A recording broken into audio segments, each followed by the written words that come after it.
Près de 3500 ONG utilisent et influencent l'Union européenne. Parmi elles, la fondation Bill Gates et l'Open Society de George Soros. Pantouflage et lobbying forcené y sont la norme.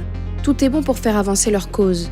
Le consultant Thibaut Kerlirzin a enquêté sur ces deux organisations controversées. Il est l'auteur d'un rapport éclairant pour la fondation Identité et Démocratie.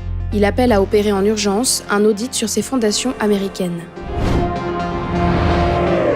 Vous avez j'ai mis 111 ONG qui sont de droit purement américain, qui n'ont même pas de ramification bruxelloise et qui sont pourtant présentes. Donc, il y a la fondation Gates, par exemple. Par des moyens détournés, il y a l'Open Society, c'est-à-dire qu'elle a un bureau bruxellois, mais sa branche parente, qui est domiciliée à New York et à Washington, finance des ONG qui vont faire du lobbying auprès de la Commission. Parce que là, on se retrouve en fait en présence d'acteurs qui sont complètement décorrélés de la volonté populaire du suffrage universel et qui vont faire du lobbying, mais pour des intérêts qui ne sont pas forcément les intérêts populaires, sans rendre compte ensuite auprès des citoyens de leur action.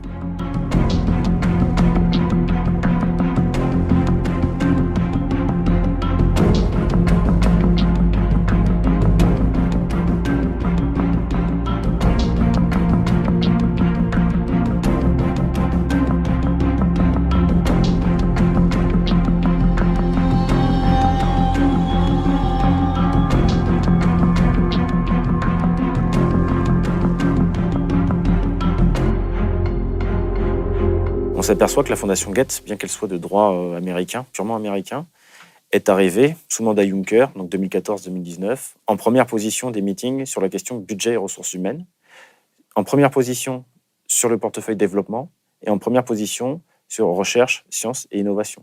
Il y a une nébuleuse qu'on voit quand on arrive à identifier justement plusieurs financements qui viennent d'un même écosystème.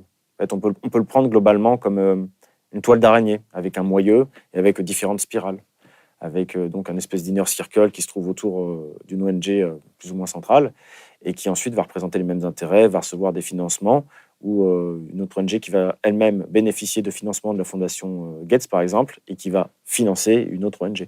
Côté quantitatif, vous avez les financements, en fin de compte, d'ONG qui vont elles-mêmes financer d'autres ONG, qui vont leur servir plus ou moins de proxy, pour faire avancer leur agenda commun. On regarde les autres ONG, on regarde les bailleurs de fonds, donc il n'y a pas que la fondation Gates, bien sûr, qui est derrière, mais on regarde quand même les montants de certaines subventions accordées aux ONG depuis que, par exemple, la fondation Gates a commencé à les subventionner.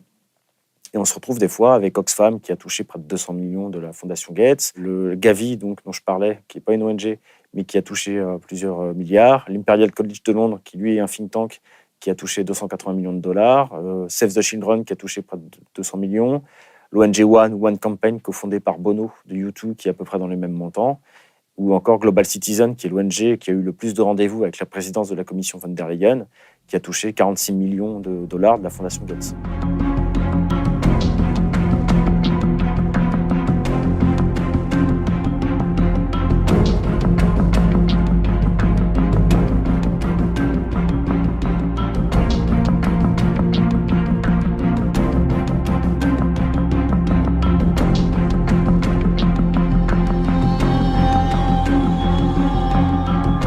Le même schéma se reproduit avec l'Open Society de Soros, qui est un bureau bruxellois, arrive dans des bonnes positions en général sur des portefeuilles pareils. Quand on regarde à nouveau le financement d'autres ONG présentes dans les top 10 des portefeuilles proposés par Integrity Watch, on voit également des financements de l'Open Society. Mais ce n'est pas le bureau bruxellois, c'est directement la maison mère américaine. C'est-à-dire que bien qu'il y ait un bureau bruxellois censé faire du plaidoyer, du lobbying au niveau européen, comme d'autres ONG, vous avez la maison mère américaine, qui n'a rien à voir avec cette branche bruxelloise, qui finance directement d'autres ONG, et parfois lourdement, qui vont, elles, faire du lobbying auprès de la Commission.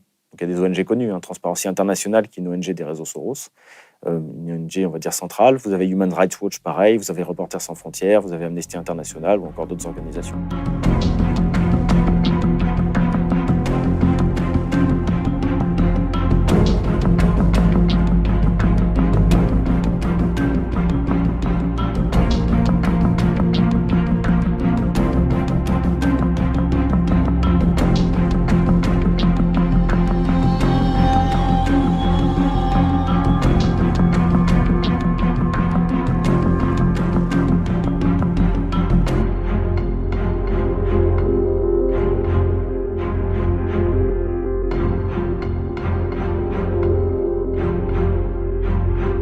par exemple, à l'Open Society, l'agenda migratoire, tout ce qui concerne les LGBT, les questions d'égalité hommes-femmes, tout ce qui concerne l'ouverture des sociétés, c'est-à-dire une espèce de marche en avant pour décadenasser tout ce qui sont des fondements anthropologiques un petit peu traditionnels et pour les faire avancer de plus en plus vers une société libre.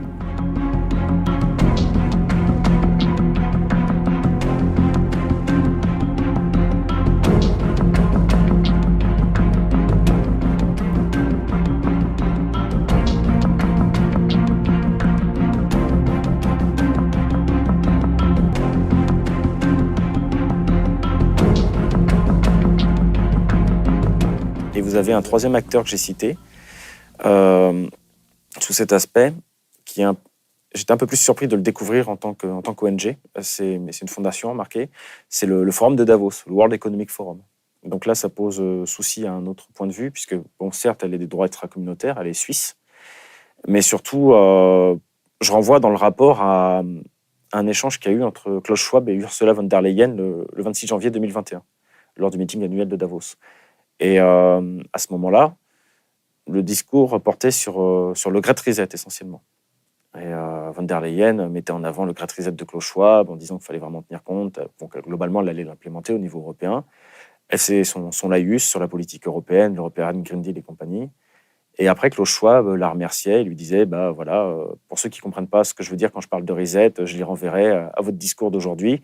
Et je suis très heureux que la Commission européenne, l'Union européenne, ait pris le lead sur l'implémentation du Great Reset. On pourrait se dire que c'est un échange entre une personne publique, plus ou moins publique, et un président de fondation. Mais en fait, en allant sur le site de Davos, on voit que von der Leyen était membre du conseil d'administration du Forum de Davos. Et en parallèle, donc, Klaus Schwab, lui, a son organisation qui est enregistrée comme ONG auprès de la Commission européenne sur le registre de transparence, et donc qui fait du lobbying. Donc il y a vraiment des interactions qui sont beaucoup plus étroites entre ces deux organisations.